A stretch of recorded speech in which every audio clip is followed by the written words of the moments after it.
Bonjour, aujourd'hui c'est le 4 janvier. Bienvenue à notre méditation sur la grâce. Notre texte du jour c'est Éphésiens chapitre 4 verset 6. Un seul Dieu est Père de tous. Il est au-dessus de tous, agit à travers tous et habite en nous tous.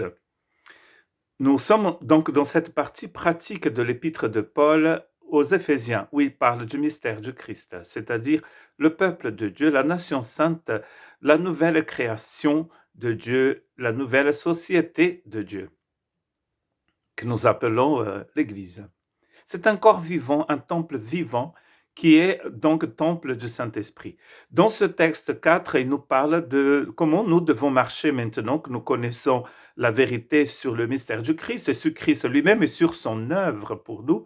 Comment devons-nous marcher? Et il a donc une approche trinitaire. Il commence par l'Esprit. Hier, nous avons parlé du Seigneur Jésus et aujourd'hui du Père. Et après, nous pouvons mettre dans l'autre sens Père, Fils, Saint-Esprit. Donc le travail du Père, du Fils et du Saint-Esprit, du Dieu trois fois saint, c'est en fait de participer à l'unité de sa nouvelle société. Car il s'agit en fait de cela dans ce chapitre 4.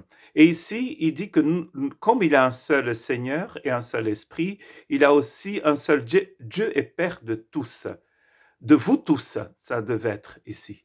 Parce qu'il n'est pas en train de parler de tout le monde, il est en train de parler de tous ceux qui sont dans la nouvelle société de Dieu, bien sûr, parce que c'est cela le contexte.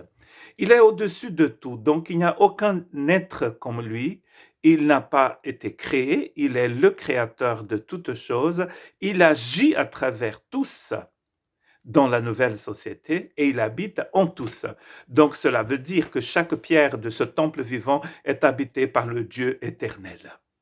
N'est-ce pas magnifique?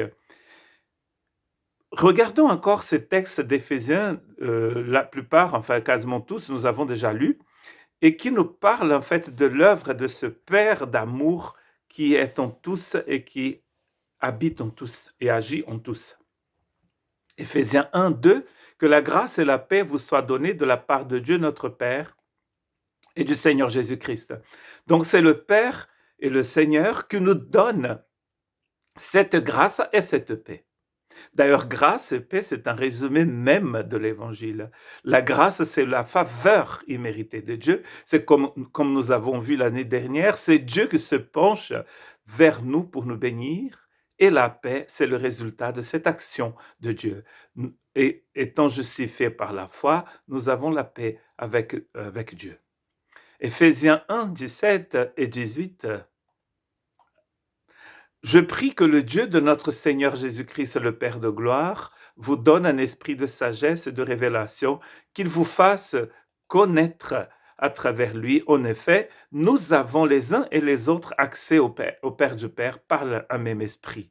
C'est lui qui nous donne cet esprit de révélation et de sagesse et d'intelligence pour que nous puissions le connaître. Donc déjà, nous comprenons que ce seul Père veut que nous le connaissions, c'est-à-dire que nous ayons une relation avec lui.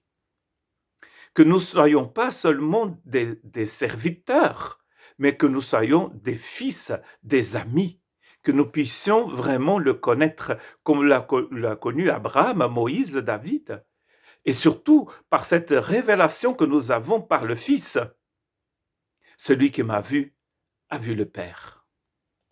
Et finalement, Éphésiens 3, 14 et 15. Voilà pourquoi je plie le genou devant le Père de notre Seigneur Jésus-Christ, de qui toute famille dans le ciel et sur la terre tient son nom. Et là, on a le fameux jeu de mots de Paul, patria vient de pater.